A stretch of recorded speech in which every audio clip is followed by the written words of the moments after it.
Et bonjour à toutes et à tous les amis, j'espère que vous allez bien. On se retrouve pour la dernière matinale trading de la semaine et pas des moindres puisqu'on a énormément de choses à dire ce matin. Ça commence à sentir le roussi pour Bitcoin. En plus, on a eu des très mauvaises nouvelles sur l'écosystème crypto cette nuit, donc on va voir tout ça en détail.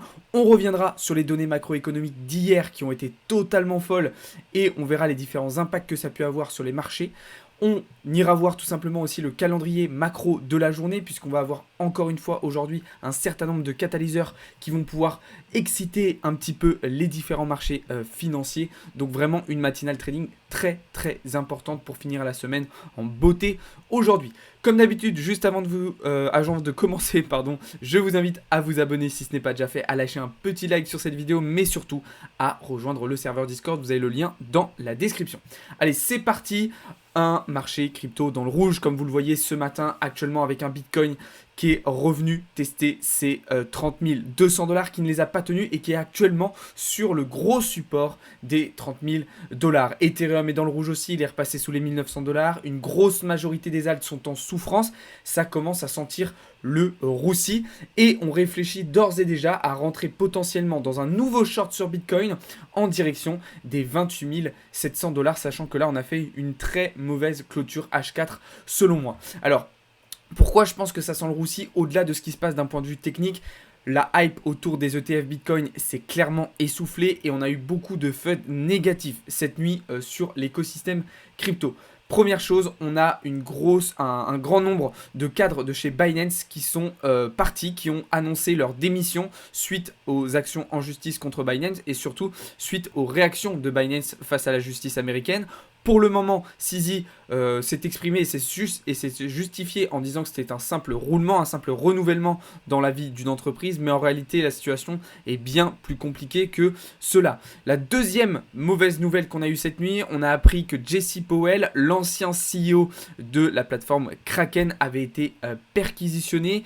Il est suspecté d'avoir piraté sa propre organisation à but non lucratif. Et c'est pas terminé. Troisième mauvaise nouvelle, il y a eu un énorme hack de plus de 121 millions de dollars cette nuit sur le bridge multi-chain. D'ailleurs, s'il y en a certains parmi vous qui utilisent ou qui ont déjà utilisé ce bridge dans le passé, n'hésitez pas à supprimer justement les différents accès à vos wallets vis-à-vis de ce bridge, puisque les hackers pourraient profiter de certaines failles pour vous subtiliser de l'argent. Donc soyez prudents vis-à-vis de ça. Mais en tout cas, plusieurs mauvaises nouvelles cette nuit, évidemment, qui impactent directement le marché crypto. En plus de ça, on n'a toujours pas retrouvé de volume suffisamment important. On est sur un niveau d'indécision assez fort. Plus, comme je le disais, la hype autour des ETF qui s'est un petit peu écroulée. Personnellement, je commence à me dire que ça sent pas très bon. Alors, attention, tout n'est pas encore joué. Je dis pas que ça y est, c'est parti, on va redescendre à 28, 25, 20. Pas forcément. On va observer ce qui va se passer là d'ici la fin de la matinée. Si on a une réintégration rapide en H4 des 30 200 $, alors derrière, on peut envisager un retour sur le haut du range et continuer tout simplement ce range entre les 30 et les 31 000 $. Par contre, si effectivement ce rejet ici sur les 32 200 $ qui ont été break est validé, alors derrière on peut envisager effectivement une correction plus importante. Il faut noter que les fois précédentes où on est venu passer sous les 30 200 $ depuis le début de ce range, on l'a réintégré très rapidement. Des fois, juste la bougie d'après, on est venu le réintégrer. Là, ça fait quand même une clôture en dessous, une deuxième, une troisième, et là, on commence une nouvelle bougie qui ne réagit pas forcément très très bien pour le moment. Donc voilà, ça commence à sentir un petit peu moins bon, donc je vais attendre encore un petit peu, mais je réfléchis potentiellement à me positionner en short de nouveau sur Bitcoin.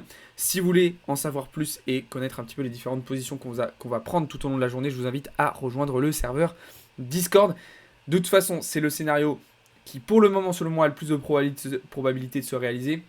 Je suis déjà rentré en short depuis quelques jours sur certains alts et sur Ethereum. Donc sur ça, on est vraiment en train de réaliser de très très belles performances. Et toutes ces positions-là, on vous les a partagées encore une fois dans le serveur Discord. Sur Ethereum, pour faire un petit point rapidement sur la situation, je vous l'avais dit il y a quelques jours, j'avais une sorte de mauvais pressentiment sur Ethereum. Je le trouvais extrêmement faible depuis mardi, mercredi. Je vous avais dit, ça ne m'étonnerait pas du tout qu'il tombe à 1850 $. C'est exactement ce qui s'est passé. On va observer maintenant le comportement d'Ether face à BTC. Mais c'est pareil, ça commence à pas sentir très très bon. Même chose, encore une fois, si vous voulez connaître nos différentes positions, scénarios et trades sur Ether ainsi que sur les alts, je vous invite à rejoindre le serveur Discord. D'ailleurs, pour faire un petit point sur certaines positions qui ont été prises sur les altcoins, le superbe trade qu'on a pu réaliser sur ING, on aurait même pu se repositionner lors du retest à 8,60$. Malheureusement, voilà, on était sur autre chose et du coup on n'a pas pu profiter de cette opportunité. Je pense aussi à IMX sur lequel on s'est positionné en short, qui nous a permis de réaliser une très belle performance comme vous le voyez juste ici. Après avoir raté une petite position en long, on a très bien réagi pour se positionner en short. On pourrait aussi parler du Waves sur lequel nous nous sommes positionnés hier soir, mais cette fois-ci en longue avec des objectifs haussiers. Actuellement, nous sommes à BE, mais je reste relativement confiant quant à la réussite de cette position. De toute façon, on vous tiendra au courant, encore une fois, dans le serveur Discord. Donc voilà un petit peu mon biais, voilà un petit peu mon avis sur le marché crypto aujourd'hui. Attention, dans tous les cas, on va avoir une journée, selon moi, assez mouvementé, encore une fois, on le verra après, mais avec pas mal de catalyseurs macroéconomiques qui vont pouvoir créer de la volatilité sur les marchés. Alors même si Bitcoin fait un petit peu son bout de chemin à part du reste en ce moment, ça va être quand même important à surveiller. Mais voilà, vous avez un petit peu l'idée. D'ailleurs, dites-moi dans les commentaires, vous, ce que vous en pensez. Est-ce que vous êtes plutôt haussier pour Bitcoin? Est-ce que vous êtes plutôt baissier? Ou est-ce que vous pensez qu'on va tout simplement continuer à range entre les 30 et les 31 400$? Voilà un petit peu ce que je pouvais dire là-dessus. On va faire un petit point sur nos positions sur les marchés financiers traditionnels. Et puis après, on va pouvoir enchaîner sur le programme macro de la journée. Et d'ailleurs, j'aurai des petites informations macroéconomiques importantes à vous faire parvenir aujourd'hui. Je vous ai déjà mis pas mal d'explications dans le serveur Discord, mais on va en parler un petit peu aussi ce matin. Donc sur le USD JPY, très belle prise de position hier après-midi dans la session de trading pour ceux qui étaient présents. Là, vraiment, on s'est régalé sur ce trade. Par contre, l'USD JPY qui est en train de s'écrouler totalement ce matin. Comme vous le voyez actuellement, on vient de casser un gros support. Et à mon avis, on va aller chercher des niveaux bien plus bas, peut-être en direction des 142,5. Je précise que ce n'est pas un conseil en investissement, mais grosse baisse ce matin et depuis plusieurs heures sur l'USD JPY. Du côté du GBP USD, vous le savez, on s'est repositionné en long avec un renforcement de la position initiale qui pour le moment se passe à merveille. Et du côté de l'euro USD, nous sommes toujours en short avec des objectifs baissiers en direction de la sell side liquidity 12 heures que nous avions identifié il y a plusieurs semaines, voire même plusieurs mois désormais, comme vous le voyez actuellement à l'écran. Je vous ai partagé aussi dans le serveur Discord deux autres scénarios très intéressants sur le marché Forex ce matin, sur AUD USD et USD4 qui sont pour moi dans de très belles configurations. Je vous laisse aller voir ça juste après. Ensuite, du côté de l'or, donc sur les matières premières, on est toujours en short en 12 heures. Mais ce que je voulais vous montrer ce matin, c'est surtout toutes les positions court terme qu'on a pu réaliser ces derniers jours et ces dernières semaines sur l'or. Regardez-moi ça. C'est du 100% de win rate, on le prend dans tous les sens et ça se passe merveilleusement bien à chaque fois. La dernière position en date est celle d'hier après-midi sur laquelle on s'est positionné en longue. Donc là, ce matin, on a TP partiel et remonté notre stop loss ABE. Et désormais, l'objectif va être de remonter en direction des 1930$. Toutes ces positions-là, il y en a 1, 2, 3, 4, 5, 6, 7. Elles vous ont été partagées dans le serveur Discord, encore une fois les amis. Vous savez ce qu'il vous reste à faire, le lien est dans la description. Du côté du US Oil, ça se passe un petit peu moins bien. Par contre, après une très belle position en longue la semaine dernière, c'est un petit peu plus compliqué. La porte qui grince, le chat rentre dans le bureau. C'est un petit peu plus compliqué pour le moment. Maintenant, pas de panique, je reste dans le plan, je reste patient. Si on va SL, eh ben on va SL. Voilà, ça arrive, on ne peut pas gagner à tous les coups. Maintenant, moi je reste dans mon scénario. Je m'attends vraiment à du retracement sur le cours du pétrole au vu de la grosse baisse de la demande sur le pétrole américain.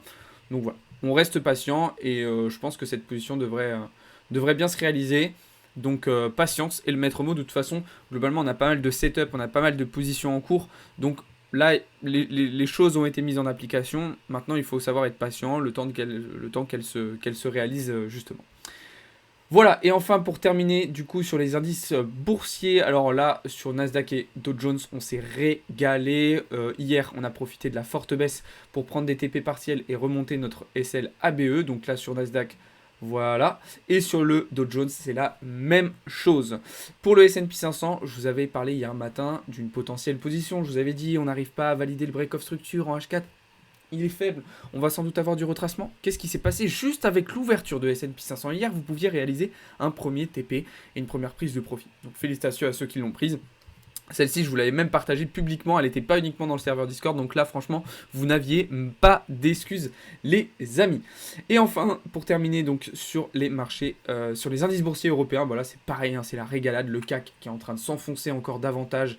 Donc franchement, nos deux trades se passent à merveille. Et sur le DAX, c'est exactement la même chose. Regardez-moi ça, très belle position en cours. Donc franchement, ça fait super plaisir. Une semaine qui se passe à merveille. Franchement, vous verrez les résultats dimanche, mais c'est extraordinaire. Un début de mois, du coup, génial. Un début de l'été qui se passe merveilleusement bien. Donc, on va continuer comme ça. Et évidemment, toutes ces positions, je le répète, mais elles vous sont partagées dans le serveur Discord, les amis. Voilà, on va désormais pouvoir faire un petit point, un petit retour en arrière sur les news macro qu'on a eu hier après-midi qui sont totalement folles et les différents impacts que ça a pu avoir, notamment sur le marché obligataire américain. Et on verra aussi du coup les news qu'on devrait avoir cet après-midi qui vont être très importantes à suivre, bien évidemment. Donc, pour revenir sur la journée d'hier. Hier, on avait des news quasiment toutes les 30 minutes sur le marché, sur les marchés américains. Donc ça a quand même bien secoué. Première news qu'on a eue à 14h15, création d'emplois non agricoles dans le secteur privé aux États-Unis. x2. 497 000 créations d'emplois contre 228 000 attendues. Donc on s'attendait à une diminution de la création d'emplois. Et en final, on est reparti très fort vers le haut. Par contre, 15 minutes après, le chômage qui repart à la hausse. Alors qu'on s'attendait à ce qu'il baisse. En tout cas, les inscriptions hebdomadaires qui repartent à la hausse. Là aussi, c'est un peu bizarre. Mais bref, on verra le taux de chômage cet après-midi qui nous donnera des bonnes indications.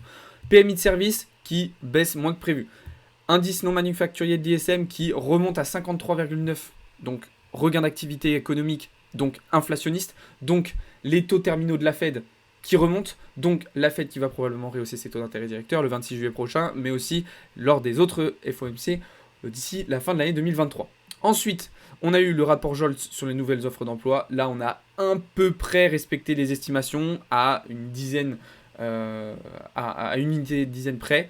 Et les stocks de pétrole brut qui ont été du coup en positif. Enfin, qui sont remontés plus que prévu. Donc voilà. Donc des news assez intéressantes hier, mais des news un petit peu bizarres. Ok, c'est vraiment les chiffres étaient un petit peu particuliers. Alors qu'est-ce qui s'est passé? Donc comme je vous l'ai dit sur le taux terminaux de la Fed, du coup on remonte. Ça naturellement, on le savait, il y a un regain d'activité économique dans certains secteurs aux États-Unis qui rendent la situation beaucoup plus inflationniste. Sur le marché de l'emploi, on a eu des données quand même assez solides, même si on n'a pas encore cette fameuse détente qui est attendue par la Fed. Il faut absolument qu'on ait un rééquilibrage entre l'offre et la demande. Et pour le moment, ce n'est pas encore suffisamment le cas, même si le marché de l'emploi quand même se solidifie un petit peu. Et il va falloir que d'ailleurs le marché de l'immobilier américain suive cette tendance de solidification pour que la situation s'améliore. Ce qui est important à noter, c'est du côté des taux US 2 ans aux États-Unis, donc sur le marché obligataire, on revient sur les niveaux subprimes, même pré-subprimes, d'accord? Donc c'est très très important. Je pense qu'on arrive sur un niveau de résistance et qu'on pourrait, en tout cas il faut l'espérer, aller chercher du retournement. Tout au plus, on pourrait aller chercher les 5,4%. Mais je pense qu'il faut vraiment envisager désormais un retournement sur le marché obligataire américain. De toute façon, on en parlera le 19 juillet prochain avec Philippe qui viendra pour notre podcast et dans lequel on parlera justement du marché obligataire américain. Donc voilà un petit peu la situation sur les news qu'on a eues hier. Et donc aujourd'hui, on va finir la journée en beauté. Déjà, première chose, pensez à sécuriser vos positions si vous êtes exposé sur le marché, d'accord? Il va y avoir probablement beaucoup de volatilité au vu des catalyseurs qu'on a, donc ne jouez pas, ne prenez pas trop de risques non plus. Donc pour rappel, à 14h30, le salaire horaire moyen, donc toujours une donnée sur le marché de l'emploi américain. Ensuite, à 14h30, on aura les créations d'emplois dans le secteur non agricole public, cette fois-ci. Donc là aussi, on s'attend à une diminution des créations d'emplois, mais on pourrait avoir un résultat totalement différent qui pourrait de nouveau faire monter le dollar. Et à 14h30, du coup, en même temps, on aura le taux de chômage sur le mois de juin aux États-Unis qui est annoncé actuellement à 3. Les estimations annoncent 3,6% pour le mois de juin, contre 3,7% précédemment, mais ça ne m'étonnerait pas du tout qu'on ait un chiffre plutôt au-dessus des 3,7% cet après-midi. Donc on suivra tout ça en direct aujourd'hui. J'ai plus le programme de la semaine, le planning sous la main. Mais du coup, on se retrouvera à 14 h en live cet après-midi dans le serveur Discord pour suivre ces résultats en direct et pour potentiellement prendre des positions sur le marché. Voilà, on terminera évidemment la semaine avec un petit discours de notre chère Christine Lagarde à 18 h 45. Et d'ailleurs, ce soir, rendez-vous à 19 h pour une AMA spéciale sur notre serveur Discord. Ne loupez pas ce rendez-vous. Voilà les amis, pour cette petite vidéo et pour cette dernière matinale trading de la semaine. Vous le savez, une très grosse journée qui nous attend. Encore une fois, je vous invite à rejoindre le serveur Discord. Il y a plein d'infos super importantes à aller voir là-bas. Je vous invite à regarder nos différentes vidéos sur la chaîne YouTube, mais surtout à vous abonner. Sur ce, je vous souhaite à toutes et à tous une très bonne journée, un très bon week-end. Et on se retrouve tout à l'heure, du coup, juste après dans le serveur Discord, au plus tard à 14 h. Et voilà, vous connaissez le programme de toute façon, comme d'habitude. Ciao tout le monde, c'était Alex pour Blockchain Capital.